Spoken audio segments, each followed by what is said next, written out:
কৃষক নেতা রাজেশ টিকায়েত বলেছেন যে এবারে মমতা ব্যানার্জির টার্ন। দেখুন, কেজরিওয়াল হয়ে গেছে, হেমন্ত সোরেন হয়ে গেছে, এবার মমতা ব্যানার্জির টার্ন। মমতা ব্যানার্জি যে কোনো পরিস্থিতির জন্য রেডি আছে।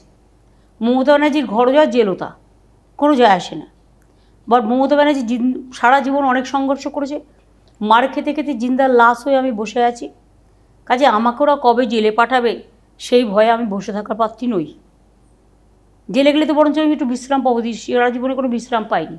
আর এদের যা অত্যাচার, এই অত্যাচার থেকে জেলে থাকা অনেক ভালো। ভারতবর্ষের গণতন্ত্রটাকে জেলে পাঠিয়ে দিয়েছে।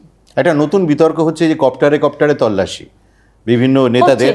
দেখুন, ওরা বলছে ইলেকশন কমিশনের ম্যান্ডেটে ওটা আছে, ওটা করা যায়। সে তো থাকেই, কিন্তু তাই বলে বেছে বেছে পার্টিকে কেন?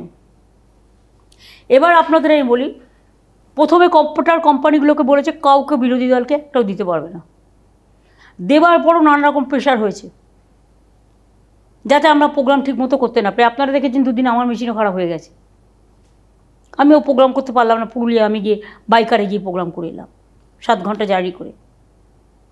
অভিষেক কালকে হলদিয়া যাবে বলে গদ্দারের জায়গায় ইনকাম ট্যাক্সকে পাঠিয়ে দিয়েছে, বলছে সোনা আর টাকা নিয়ে যাচ্ছে, গিয়ে তো একটা নয়া পয়সাও পাইনি। এটা যদি ডিফার্মেশন করা হয়, আমি তো অভিষেককে বলো তুই ডিফার্মেশন কর 10,000 কোটি টাকা, যে তুমি আমার চরিত্র হনন করেছো। তুমি যদি কিছু পেতে নিশ্চয়ই আমার বিরুদ্ধে অ্যাকশন নিতে। তুমি গদ্দারের কথায় যা ইচ্ছে তাই করবে। এটা এটা ভারতবর্ষ নয়।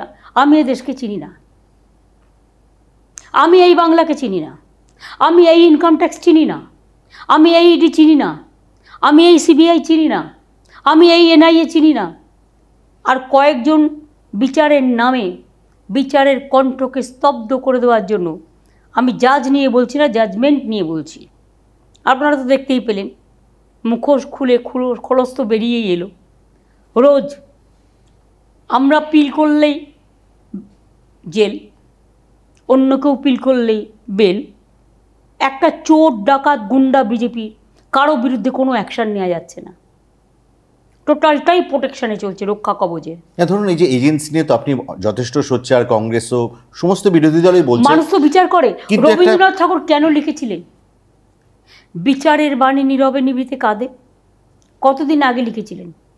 সবাই যে এটা সেটা আমি নিশ্চয়ই বলবো না, কিন্তু আর কি কি চাই বলতে পারেন? একটা সংগঠিত আন্দোলন বিরোধীদের তো গড়ে উঠলো না, সকলেই স্টেটমেন্ট দিয়েছেন, সকলেই প্রতিবাদ করেছেন। যে যার মতো আন্দোলন করছে, এটা বাজে কথা, গড়ে ওঠেনি।